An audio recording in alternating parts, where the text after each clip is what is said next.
Types of sentences English क्या बोल रहा है, identify the type of sentences sentence sentence used in the line below. क्या बोला, real knowledge still comes from reading books, real knowledge still comes from reading books.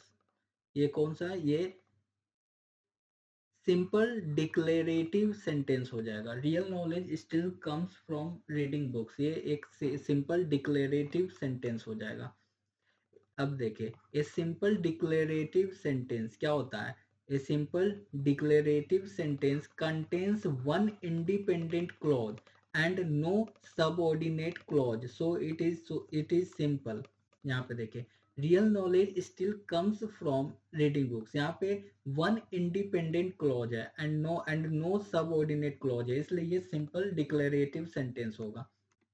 अब देखिए sentence के प्रकार, simple sentence, simple sentence has only one independent clause, one subject and one predicate. मतलब इसका trick होता है, only one subject doing one और more actions.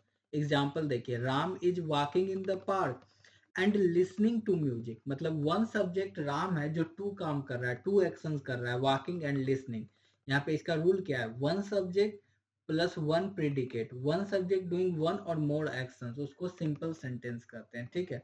तो इसलिए यहाँ पे सिंपल डिक्लेरेटिव सेंटेंस है, क्योंकि यहाँ पे real knowledge still comes from reading books, मतलब वन सब्जेक्ट वही एक्शन कर रहा है, ठीक है, क्लियर है। नेक्स्ट, अब देखिए compound sentence definition, compound sentence contains two or more independent clauses joined by a coordinating conjunction, ठीक है, contains two or more independent clauses joined by coordinating conjunction। Fan boys, इसका ट्रिक होता है for and nor but or yet so, इससे अगर कोई connected है तो वो हो जाएगा कंपाउंड सेंटेंसेस। देखिए, break the sentence into two complete sentences both make sense alone, इसे कंपाउंड सेंटेंस कहते हैं। जैसे Ram is walking in the park, देखिए एंड से ये जुड़ा हुआ है, and Shyam is playing football, both alone make sense, तो इसे हम लोग कंपाउंड सेंटेंस कहते हैं। Next, complex sentence, complex sentence जो होता है contains one independent clause plus one और more dependent clauses joined with subordinating conjunction. For example, because, although, when, since, if, etcetera. अगर मान लीजिए वन इंडिपेंडेंट क्लॉज है और वन और मोर डिपेंडेंट क्लॉजेज है, वो भी joined by a subordinating conjunction से, बिकॉज, ऑल्दो, व्हेन, सिंस, तो ये कॉम्प्लेक्स सेंटेंस हो जाएगा। इसका ट्रिक है, if one part can not stand alone it's complex, ठीक है।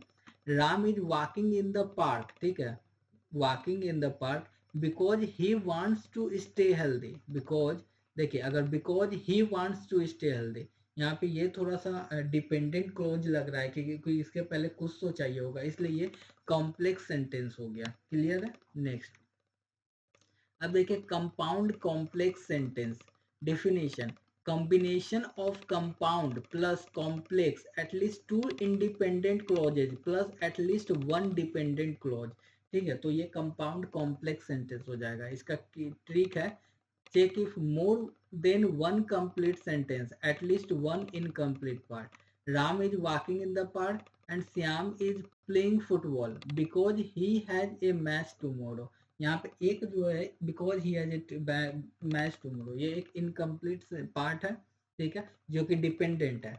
टू इंडिपेंडेंट क्लोज है, Ram is walking in the park and Shyam is playing football, और वन डिपेंडेंट क्लोज है, तो ये क्या हो जाएगा, कंपाउंड कॉम्प्लेक्स सेंटेंस हो जाएगा। इसका और भी हम लोग सेंटेंस से प्रैक्टिस करेंगे तो पूरा क्लियर हो जाएगा, ठीक है, नेक्स्ट वीडियो में। Thanks for watching, like and subscribe.